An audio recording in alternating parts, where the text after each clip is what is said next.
फिर मैं DPS RKपुरम से 11th-12th करा. I went to Hindu College to do my sociology bachelor honors. Then masters मैंने किया जामिया मिलिया इस्लामिया से sociology में ही. And then after masters I started studying for UPSC.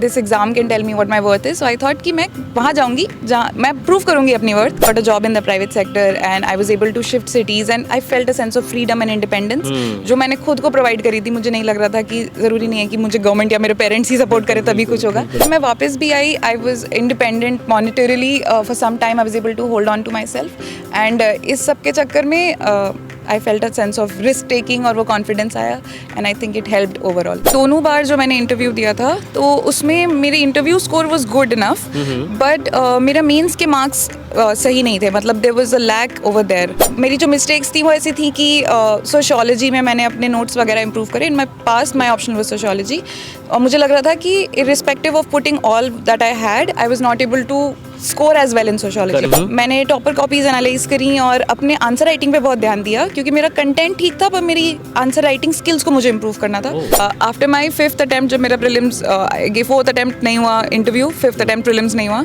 then I thought I needed a gap and I stopped giving this exam for about 2 years. दोस्तों इस वक्त है हमारे साथ एक स्पेशल गेस्ट बारिया मंसूर मैम जिन्होंने इस बार 2023 की जो UPSC है उसको क्रैक की है और फॉर्चुनेटली कह सकते हैं कि ये इनका लास्ट अटैम्प्ट था और लास्ट अटैम्प्ट पे ही उन्होंने ऐसी परफॉर्मेंस जो अनएक्सपेक्टेड थी आखिरी दौर पे इन्होंने करके दिखाई.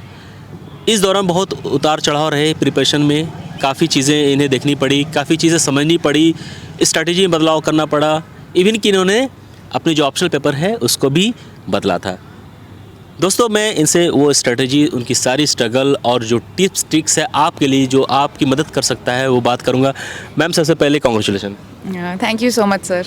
मैम ये जो सिचुएशन होती है ना लास्ट अटैम्प्ट और लास्ट अटैम्प्ट में सक्सेस मिलना मतलब सक्सेस तो ऑब्वियसली सक्सेस होता है उसकी खुशी अलग होती है लेकिन लास्ट अटैम्प्ट पे यानी आपने पूरा दाव लगा दिया हासिल करने के लिए UPSC को और आपकी मेहनत रंग लाई. इसको कैसे देखती हैं आप? Sir of course in my past मैंने 2 बार इंटरव्यू भी दिया था. अच्छा. और 2 बार मेरा लिस्ट में नाम नहीं भी आया था इसके पहले तो इस वजह से मुझे काफ़ी फियर था कि इंटरव्यू में जाने के बावजूद भी आप मिस आउट कर सकते हैं इस अपॉर्चुनिटी पे. तो आई फेल्ट कि ये जो करना है अब मुझे इम्प्रूव ही करना है अपने आप को और इस अटेम्प्ट में नाम लाना ही है. तो इसकी वजह से मैंने थोड़े रिस्क्स भी लिए कैलकुलेटेड रिस्क और मैंने थोड़ी स्ट्रैटेजी चेंज करी उस पर काम किया एंड अल्हम्दुलिल्लाह आई एम हैप्पी एंड ग्रेटफुल. दोनों बार जो मैंने इंटरव्यू दिया था तो उसमें मेरे interview score was good enough but मेरा मेंस के मार्क्स सही नहीं थे. मतलब there was a lack over there. तो I missed out by 13 marks in my first interview and by 8 marks in my last final result as in second interview. So I felt कि what are the mistakes were basically that I have to improve my mains game. Otherwise, irrespective of how well you perform even in the interview, वो आपका almost 80-85% of the total percentage होता है. It will not be able to take you into the list or get a good rank. Therefore, मेरी जो mistakes थी वो ऐसी थी कि सोशियोलॉजी में मैंने अपने नोट्स वगैरह इम्प्रूव करे. In my past my option was sociology और मुझे लग रहा था कि irrespective of putting all that I had I was not able to score as well in sociology. तो मैंने अपना ऑप्शनल शिफ्ट करने के बारे में सोचा. एंड सर मैंने GS में भी काफ़ी चीज़ें नोटिस करी कि आई रियलाइज़ कि कोई भी कोचिंग या कोई भी set of notes never provides a one-stop solution when it comes to GS. A lot of it is dependent on आपकी strengths and weaknesses क्या होती हैं और किस subject की क्या requirement है. तो it has to be very customized to you as an aspirant.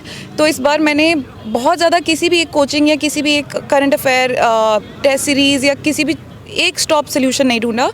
मैंने टॉपर कॉपीज एनालाइज करी और अपने आंसर राइटिंग पे बहुत ध्यान दिया क्योंकि मेरा कंटेंट ठीक था पर मेरी आंसर राइटिंग स्किल्स को मुझे इम्प्रूव करना था. सो आई वर्कड ऑन दैट. तो GS में ये और ऑप्शनल चेंज. मैम आपने ऑप्शनल चेंज किया. ऑप्शनल को चेंज करने मतलब कि आपको फिर बेसिक से शुरुआत करनी है अगर आपको कुछ भी नहीं पता उस बारे में. ये इतनी हिम्मत दिलेरी कैसे आई और क्यों ज़रूरत पड़ी? आपको लग रहा था आप परफॉर्म नहीं कर पा रही थी पहले ऑप्शनल में उसके बाद आपने ऐसे किया तो आपको ऐसा लगता है कि पिछले ऑप्शनल से बेटर आपने इस ऑप्शनल में किया? तो मुझे लगा कि अब sociology is not helping me so I can probably think of things that can help. So I shifted from sociology जिसमें मैंने अपना बैचलर्स और मास्टर्स भी किया था तो मैं शिफ्ट हुई पॉलिटिकल साइंस में. एंड सर मैंने ऑप्शनल इसलिए चूज़ किया because political science I felt a sense of familiarity, because हम GS2 में भी पढ़ते हैं, इंटरनेशनल रिलेशंस भी होता है, PSIR का जो पार्ट है वो भी हम पढ़ते हैं. तो I had a very surface level understanding. I knew कि मुझे पता है इसका सब्जेक्ट मैटर क्या है and I have to kind of go into the depths of it. कितना इम्प्रूवमेंट हुआ या कैसे नंबर आए वो तो अब फाइनल मार्क्स ही बताएंगे, मार्कशीट बताएंगे. बट आई फेल्ट कि political science was able to help me because मुझे पता है कि I felt like political science is an optional. If you work hard, if you take calculated risks and if you prepare good answers, it pays off. And I think that's what helped. कि prelims मेरा हो जाता था अगर मैं पढ़ के देती थी. So it means that at least I needed 2 to 3 months of dedication only prelims performance. तो मेरा फर्स्ट अटैम्प्ट में जैसे मैंने प्रीलिम्स काफ़ी पढ़ा, मेरा मेंस हो गया, पर मुझे इंटरव्यू कॉल नहीं आया था. फिर सेकंड अटैम्प्ट में मैंने प्रीलिम्स दिया, मेंस दिया, इंटरव्यू कॉल आया, पर फाइनल लिस्ट में नाम नहीं आया. फिर मैंने थर्ड अटैम्प्ट में प्रीलिम्स नहीं हुआ. सिमिलरली फोर्थ में इंटरव्यू तक गई, फिफ्थ अटैम्प्ट में प्रीलिम्स नहीं हुआ. So I felt कि if someone is trying to like save their attempts, it is very important to realize कि interview preparation is not an equivalent to how well you will be prepared for prelims. Correct. तो आपको पता होना चाहिए कि आपका prelims में आपकी क्या कमियां हैं और आपको कैसे इम्प्रूव करना है. जैसे मुझे पता था कि मैं पढ़ के दे पाती हूँ, तो जब वो मुझे 5-10 दिन या 15 दिन का भी गैप मिला प्रीलिम्स पढ़ने के लिए, I was not able to study well.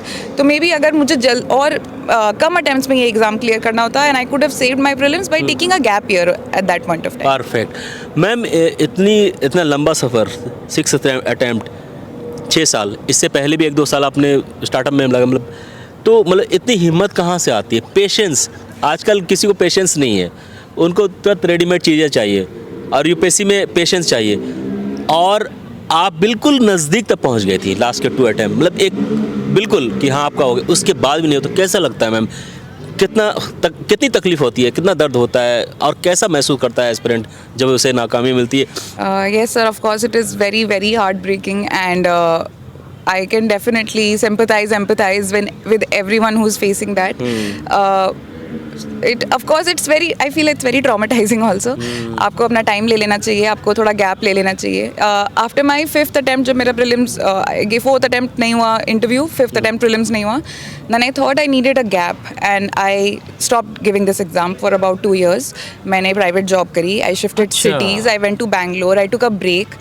And जब मैं प्राइवेट जॉब कर रही थी, I had a good well paying salary and still I realise कि मुझे वो अपना ड्रीम अभी भी परसू करना है. तो सर विद रिस्पेक्ट टू वो पेशेंस या वो परसिवियरेंस कहाँ से आता है? वो पैशन और वो ड्रीम है जो सिर्फ मेरा नहीं, मेरी फैमिली का भी है. और तो वो जब याद आता है कि वो प्राइवेट जॉब में मुझे वो सेंस ऑफ सेटिस्फैक्शन नहीं मिल रहा था उस टाइम पे, so I chose to come back and give another year to this and I am happy to see the result.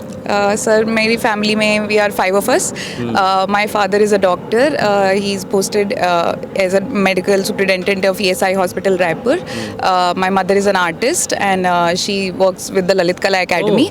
And my younger siblings are both just became doctors, MBBS.